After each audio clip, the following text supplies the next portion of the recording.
Macros, micros, what's the diff?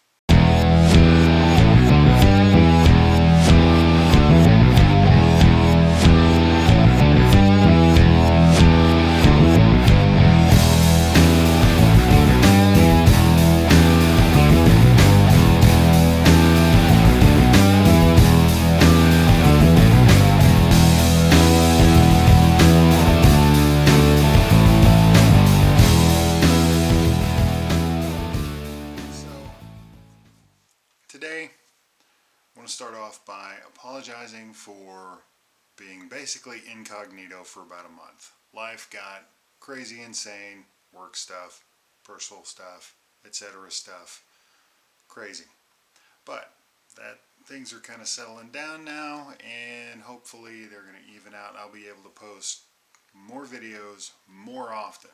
Thanks for your patience. So today, what I really want to talk about are macros and micros, what that means, what they are, how to deal with them, and then I want to talk about some stuff regarding going to the gym, staying motivated, things like that. But first, I am so happy, extraordinarily happy to be able to announce two very big things. First, I had some blood work done just as a wellness check through work, and well, when it came back, I wasn't expecting my A1C to be on there, but turns out that was part of the blood work that they did, and my A1C is not only below diabetic level, but it's below pre-diabetic levels. So my A1C right now indicates an absence of diabetes, to quote the paperwork. So super happy about that. The other thing was, as of today, after a pretty good workout in the gym, I am at my long-term weight goal, 250 pounds. So it's time to set some new goals and start killing it. Anyway, on to the real stuff. Macros, micros. If you don't know what macros means, it's short for macronutrients. When you look at a nutrition label, like the one I'm going to put a screenshot of right now, you will notice that there are fats, proteins, and carbs listed. Those are macronutrients. Everything else, like your alphabet of the vitamins, A, B, C, D, E, etc., as well as, not including, but as well as minerals like calcium, iron, potassium, magnesium, etc., etc., etc. Those are called micronutrients. So just think of macros as the big categories, and then micros as really specific, detailed stuff.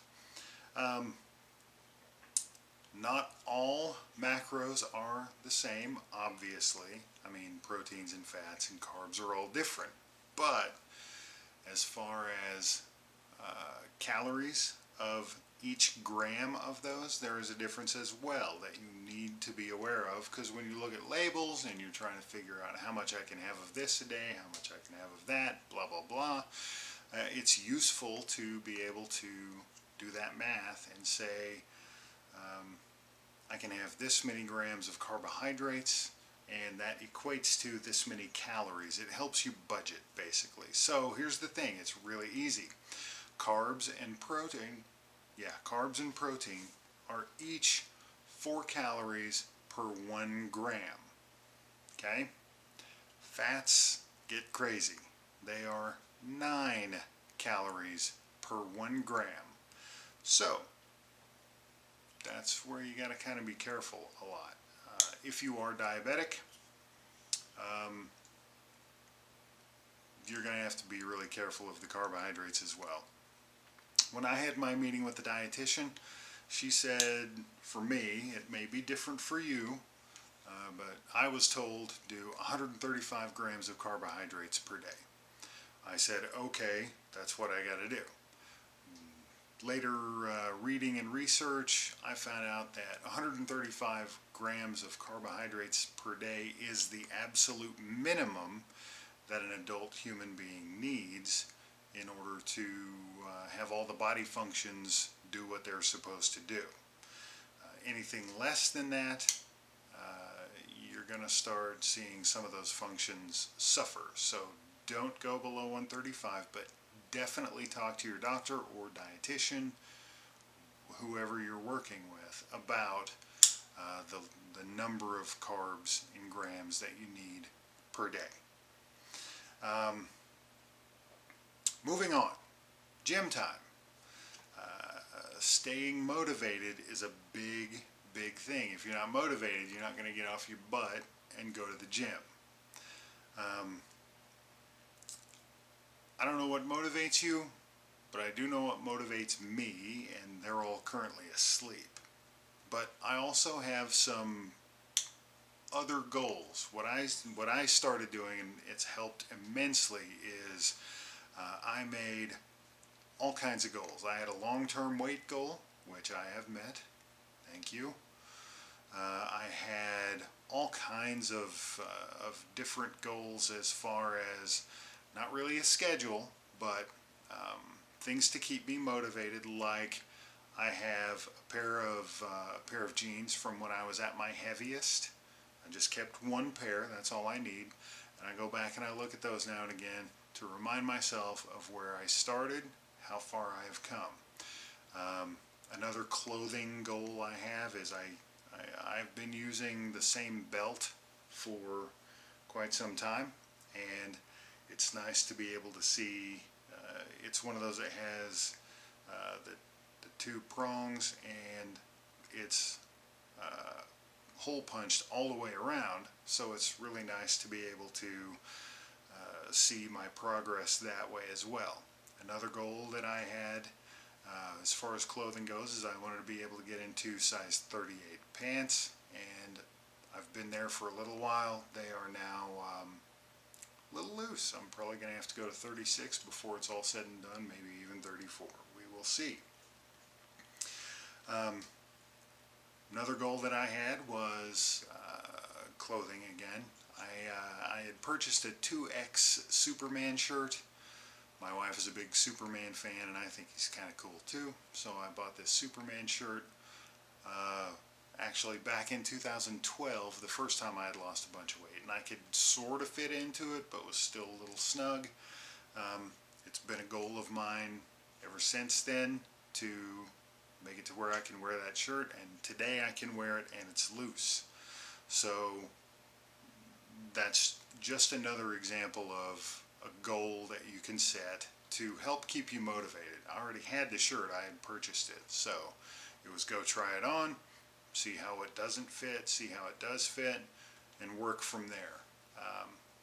I found it really helped. It's tangible. It was something that I really wanted. It was something that I was able to look at every day and say, you will be mine. Weight goals are good. Obviously I had one, but I didn't really have anything number-wise beyond that. I just knew where I was, where I wanted to be. As far as staying motivated with your actual weight, I weigh daily, sometimes more than once a day, but I don't obsess over it. Your body is going to fluctuate naturally. That's just part of the deal, part of being alive. So if you weigh daily and you hop on the scale and it goes up a pound or two, don't get discouraged, don't freak out. Your body is just doing what it does. As long as the trend is down, that's what you want. There were plenty of times my body has fluctuated as much as 5 to 6 pounds over a 24-hour period. And some people, I mean, scrawny folks, that's huge, but when I was 350 pounds, that was kind of a drop in the bucket. So I didn't really worry about it that much. But like I said, if you're going to weigh daily, don't hang everything on that hook. Have all kinds of other things to motivate you. As far as going to the gym goes, I have no use for being embarrassed or scared. None whatsoever. And you shouldn't either. Start going to the gym. You will see people who do not look like they are bodybuilders also go to the gym. You won't be the only one there. If you are, I guarantee you at another gym, there are going to be people just like you, just doing the work, just trying to get healthier. And when I go to the gym to work, I am focused. I go in, I bust my butt, I don't lollygag around, and I get my stuff done because I got a life to live. I have seen a lot of people who look really, really buff go to the gym, stand around and talk for 45 minutes. If that's what they want to do, that's their business. I don't care, as long as they're not standing in front of the machine that I want to use. So if you go to the gym, don't worry about what other people think. Just go, nose to the grindstone, get your stuff done. Another thing I will make sure and touch on is hydration. When you first start, you're going to drop a lot of water weight really quickly. That's a good morale booster, but don't do what I did. Initially, I wanted to hang on to that. I wanted to keep that weight that I had lost. So I wasn't hydrating as much. Causes several problems. First off, your weight loss is going to slow down because hydration, having good water in your body, is actually one of the things that helps facilitate weight loss. It's essential. Too, dehydration is no good. You feel like crap and you're doing harm to your body. There are other reasons, but this is common sense, guys. Drink water during and after your workout, throughout the day, etc. You need it. You need it. The other thing that I wanted to make sure and say is be uncomfortable. This is not an easy process. It's not meant to be. It's not supposed to be. We learn when we're uncomfortable. We learn when the pressure's on, and we learn when we're under stress and or in pain. I'm not saying carry a whip around and beat yourself with it. I'm saying, for me, comfortable got me to 403 pounds, and that sucked. I didn't like what comfortable was doing. Uncomfortable has gotten me to 250. So I think I'm going to stick with uncomfortable. Plus, you're going to be healthier. I mean, no matter what you do, as long as it's not sitting on the couch. If you just walk, if you walk to the gym and work out, if you drive to the gym and go in and work out, if you don't go to the gym but you play a lot of basketball or football or tennis or whatever it is, if you are an absolute crazy person and like running, I only run when chased by bears, and we don't have many of those in Kansas. But if you like running, do that. I mean, bike riding, etc. Find what you like to do and do it. And also find a couple of things you don't like to do and do that as well. And the reason I say that is, for me, I have discovered that sometimes it's just initially that the exercise sucks and I don't want to do it, but the longer I force myself to, the more I kind of like it because it gets a little easier. I discover that initially what I didn't like about it was just me being an idiot, and I do like it, etc. It's all going to benefit you, but make sure you're doing a lot of things that you really like to do because it makes it easier to stick with. So, I guess that's it. Be sure to like, subscribe, and share the heck out of this.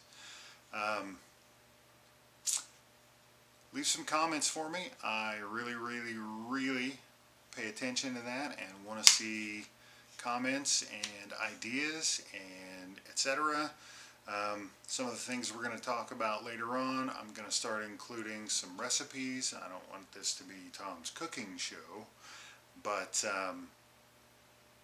yeah, I'll include some of that stuff.